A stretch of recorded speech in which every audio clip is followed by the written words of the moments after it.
রাধের শোন দশায় কি কাপড়ে তোর ঘের মানে না তো রাধের শোন রাধের শোন দশায় কি কাপড়ে তোর ঘের মানে না তো রাধের শোন রাধের শোন দশায় কি কাপড়ে তোর ঘের মানে না তো রাধের শোন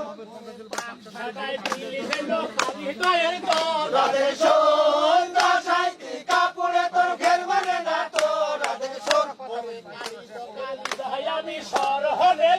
রাধের শোন দশায় কি কি মূর্খ জানো ভাই তাই গোটা যাবে কিসে দাদা ঝাড়ো দাদা ঝাড়ো ঝাড়ো কি মূর্খ জানো ভাই তাই গোটার যাবে কিসে দাদা ঝাড়ো দাদা ঝাড়ো ঝাড়ো কি মন্ত্র জানো ভাই তাই গোটার যাবে কিসে দাদা ঝাড়ো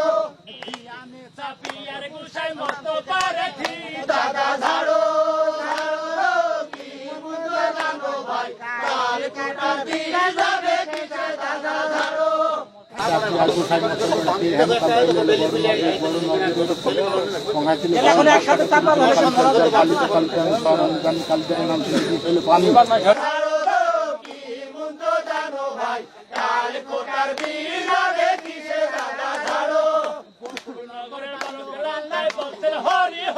দাদা ঝাড়ো ঝাড়ো কি মন্ত্র জানো ভাই কার কোটার যাবে কিসে দাদা ঝাড়ো 28 বছর 29 বছর হবে এটা করার বয়স।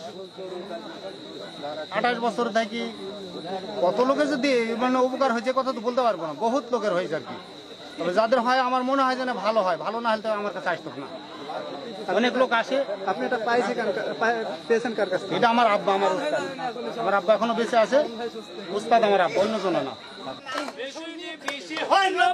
দাদা ঝাড়ো ঝাড়ো কি মন্ত্র জানো কার কোটার যাবে কিসে দাদা ঝাড়ো দাদা ঝাড়ো ঝাড়ো কি মন্ত্র জানো ভাই কার কোটার যাবে কিসে দাদা ঝাড়ো সবকালনপুর গনি উস্তাদ। আমরা বিভিন্ন মানুষের আবাদ বিবাদে এইসব কাজে আসি, আমরা কাজ করি, বীজ ঝাড়ি বিনা পয়সায়। আমাদের এই যে কামনা, আমরা এই কাজ করতে হবে, আমাদের যেই আসুক আমরা দৌড়ি সেই কাজগুলো করতে হবে। দীর্ঘদিনই আমরা প্রচন্ড গরম বা শীতেও আমরা অনেক মানুষের উপকার করি। যারা আসে তাদের আমরা কোনোদিন ঘুরে দিইনি। যত কষ্ট হোক, যত রকমের কষ্ট হোক না কেন, আমরা কাজ কাম ফেলে রাখবো, তার উপকার আমরা দৌড়ে যাই সকলেই, গ্রামের সকলেই। যে আমাদের দলে আছে আরো 20টা ছেলে আছে, তাদের নিয়ে আমরা একত্রভাবে চলছি এই 5টা বছর। আশা করি সামনে যখন বাঁচবো আমরা উপকারের জন্য দৌড়ে যাব। আমরা অনেক দূর পর্যন্ত আমরা বাল্যকাল হলে দেখে আসছি তিনারা সাপের বীজ ঝাড়ছে এবং অনেক মানুষেরই ভালো হচ্ছে। মেহেরপুর জেলার অনেক জায়গায় হলে লোক আসছে তিনাদের কাছে সাপের বীজ ঝাড়ার জন্য, বা ওনাদেরও দাওয়াত দিয়ে নিয়ে যাচ্ছেন অনেক।